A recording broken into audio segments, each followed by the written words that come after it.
Hi everyone, welcome back to my channel. So today's video is a little different. Instead of just doing a review of the product, I wanted to also include some check-ins. So today's product that I'm reviewing is the Catrice Cosmetics All Matte Plus Foundation. I picked this up at my local Ulta not that long ago, and it's a shine control makeup that has mattifying, long-lasting, and oil-free claims to it. So I thought, why not give it a go, because it is less than $9, and I got mine on sale, so it actually ended up being less than $5. So I thought, okay, maybe this is a good foundation, because you guys know how much I really love the Maybelline Matte and Poreless, and this is around the same price as the Catrice one, and so I figured if this is good, this might actually be a really good product for those of us with oily skin. So I do have oily skin. Sometimes it's kind of combo. My T-zone isn't as oily. I have mostly my oils right here in my cheek area. That's where I have the most oil production, so that's where I paid extra close attention. So I wanted to share with you guys my thoughts on this, and I'm using the shade 015 Vanilla Beige. So what I'm doing in this part of the video is two check-ins. So one day I wore this foundation over a primer, and I used my Becca mattifying primer, the Ever Matte, so it looks like that, with just this on. And I also did two different applications, one with a beauty blender and one with a brush. And I will have all those tools that I use down below. And then day two check-ins are the same foundation over the same primer, but just setting it with my Laura Mercier translucent setting powder and a dampened beauty blender, which is how I set my foundation every time I use foundation, to see if maybe there was a difference. So let's start with the check-ins. And I'm going to do half my face with the beauty blender and half of my face with a brush. So this is the beauty blender. I've just cleaned it and it's nice and damp. And for the brush, I'm going to use the Morphe M439, which is a really great foundation brush. The primer that I'm going to use is the one from Becca. This is the mattifying primer, just because I am oily. Although there is a claim in here that it's supposed to be a shine control foundation, I want to make sure that I'm not going to get oily too soon with this. So I'm going to just apply the primer, Becca one. And then a tiny bit on my nose. I've been having a lot of dryness and redness around my nose, so I try not to put too much primer on. Okay, so now that this is all blended in, and I have in the shade number 015 Vanilla Beige. So hopefully this is a match. If not, then we'll just make it work. And I don't have a lot of issues, like primarily around my face to cover, like blemishes, but I have been breaking out with some products lately. I don't know what it is, but redness around my nose. So I do have some things to cover, so hopefully this will work. I'm going to dot it around my face as I normally would. I'm going to apply this in the same form that I do everything else. It might be a little light. Maybe I did put too much on my hand because I still have quite a bit left. Alright, so this side is going to be the beauty blender side, and this side, my right side, is going to be the brush. So let's start with the beauty blender. And blending this in. I feel like I need a little bit more here. Let's use this side. Yeah, here we go. And I don't have anything under my eyes except eye cream. And let's kind of, well, let's just work with it around the nose. And see how this works, because I do have some dryness here that I feel like when I put foundation or concealer, it does make the dryness worse and more apparent. So we'll see how this works.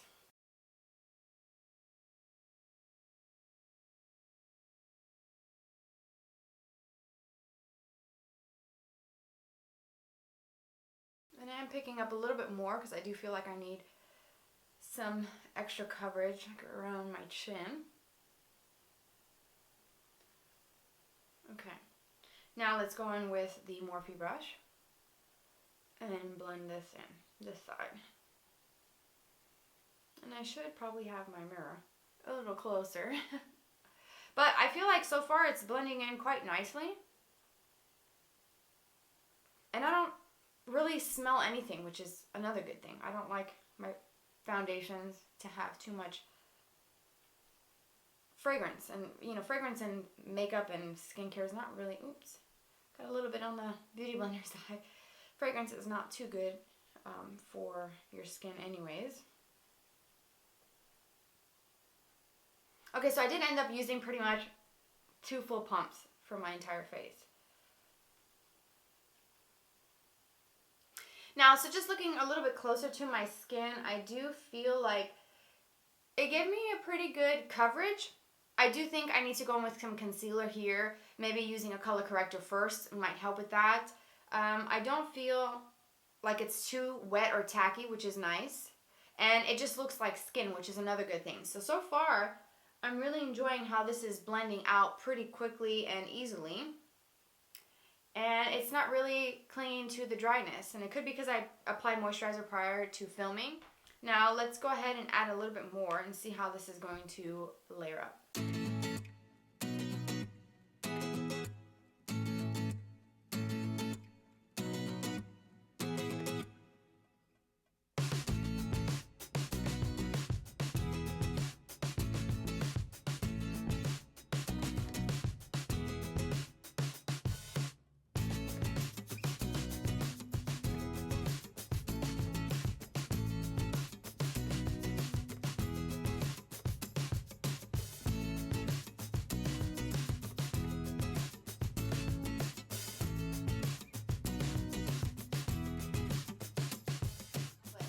The second layer went on pretty nicely as well. It doesn't look very dry.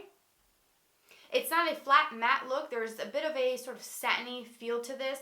That's also a good thing because a lot of matte foundations can look really dry, can make your skin look very flat, especially if you're oily. You know, matte foundations is typically the best option, and then, you know, obviously highlight or whatever with other products. Okay, so it's been a couple minutes, and I just wanted to show you what it looks like. All I have is a little bit of blush, and that is it. No contour, no highlight, no bronzer, just blush. And this is what it looks like. This is the Beauty Blender side. And then this is the Morphe brush side. Alright, so I am back with my first check-in of the day. It is 4:07 currently right now, and my first application was closer to noon, so it's been about 4 hours since I've applied the foundation. I haven't touched up at all, and I think the foundation is starting to look just a little bit dewy. I don't know if you can tell right in this area. I'm looking at the viewfinder, but in this area right here, a little bit through between my brows and my forehead, and it looks pretty decent, I would say, around my nose and my chin. I think that it definitely makes my dryness around my nose a little less apparent, which is kind of bizarre for foundation because usually any foundation or concealer that I put around my dryness right there around my, like, the nostril area is definitely going to be very noticeable, and I have to really hydrate that area prior to makeup, so I do like that. So far, I'm pleased. I wish that it wasn't as dewy, but you know what? It doesn't look bad. It doesn't look oily. It just looks just healthy and glowy, which is nice, right? So I will be back in a few more hours to show you what this looks like, and I will see you very soon. Alright, so I am back with my second check-in. I did my first one at 4 o'clock. It is now 8:02, and I'm pretty sure in the next 15 minutes I'm going to be washing my face and getting myself ready to just relax, watch a movie. And I wanted to do my final check-in with you guys and let you guys see what I'm working with here. And I do have a noticeable oiliness to my skin. I have to point out the fact that on this side that I used the Morphe brush, the M439, I do feel like there is more oiliness there than the side where I use the Beauty Blender, which is this side here. And I do think that if I were to set this, I'd probably get a better result. I do like it.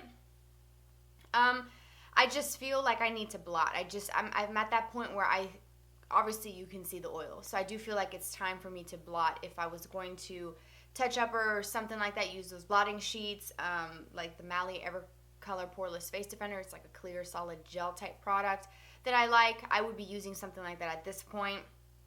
But overall, I feel like I am quite impressed with the fact that I was able to go this long. Usually I get like this within the first 2-ish hours of putting on foundation. By the 3rd and 4th hour, I'm like, someone give me a blotting sheet stat. So I am pretty impressed with it. Now I'm going to try this foundation again tomorrow with my normal method of applying the translucent setting powder. I always use a powder, the translucent setting powder from Laura Mercier. I use that with a damp beauty blender, and I press that into my skin after foundation, and I feel like it just helps lock everything into place and keep my skin from breaking that oil through the foundation. So I feel like if I were to do that, I might be able to get a better result.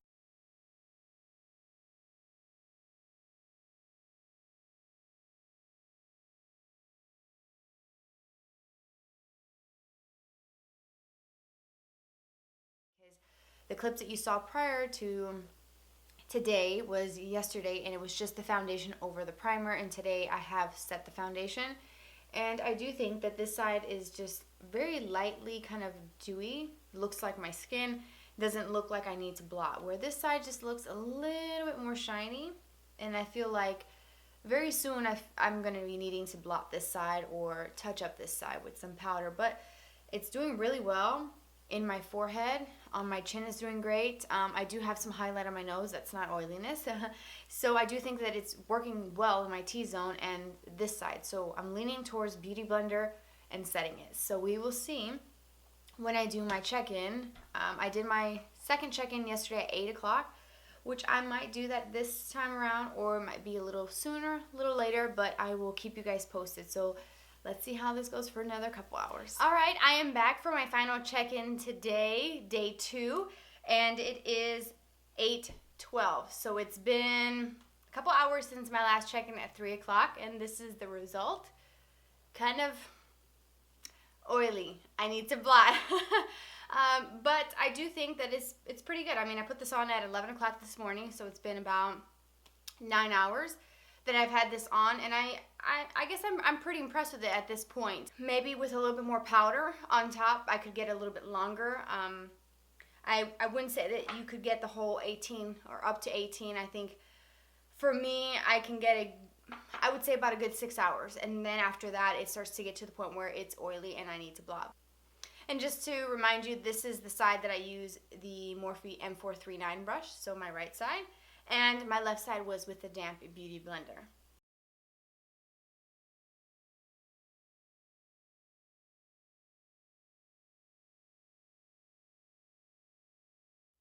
So as you can see, this foundation, to me, in my opinion, I don't know if you could tell, but I felt like when I was setting the foundation with the Laura Mercier translucent setting powder, I was able to get a little bit more longevity with it versus when I didn't the day before, just using just the foundation and of course a little blush, and that's it.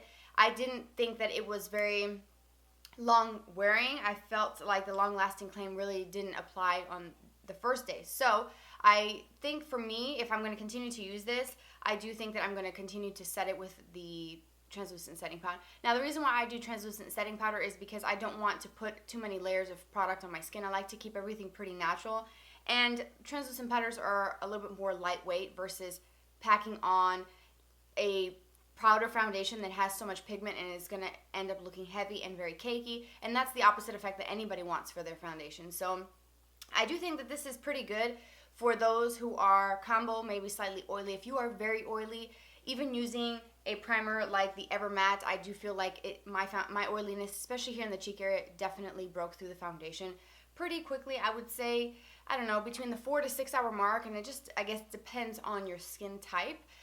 There's not a one size fits all when it comes to foundations for oily skin, because what works for you may not work for me and vice versa. So I do think that I am going to continue to use this because I do like the finish and the coverage. It has a really pretty satiny finish, and it didn't cling to my dry patches, which I have dryness around my nose and a few little spots here that I'm kind of peeling, but I didn't really feel like this was clinging to those areas as my Matte and Poreless does, as any of my, like my Makeup Forever, all of my other foundations, they always just sort of, it's like those dry patches just suck up that foundation, and there's nothing I can do to fix it and blend it except take everything off.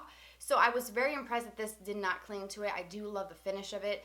I think the finish of this is very beautiful, that satiny sort of skin-like texture and look, which is what I like. So for that reason, I'm going to continue to use it. And today, I am using this foundation mixed with my Matte and Poreless, because this one is just a little light and this is more close to my skin tone, maybe just a tad dark for me right now at the moment. But mixing the two, I do feel like I've got a pretty perfect match. So I do like mixing, and that's one of the best parts of doing makeup. You can mix and do whatever you want. Be your own little mixologist and, you know, mix things and try different colors and, you know, just have free range with it. So I do like it.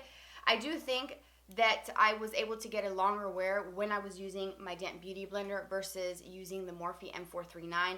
For me, this buffing in, I feel like when I'm buffing this in, I'm probably lifting some of that primer, and just for me, I felt like my oil broke through it much faster using a brush versus the beauty blender. So I do think that if you're going to use this, a beauty blender or any sort of beauty sponge is the best way to go. So that wraps up this video. I hope that you guys enjoyed this. If you want to see more videos like this in the future from me, please let me know in the comment section.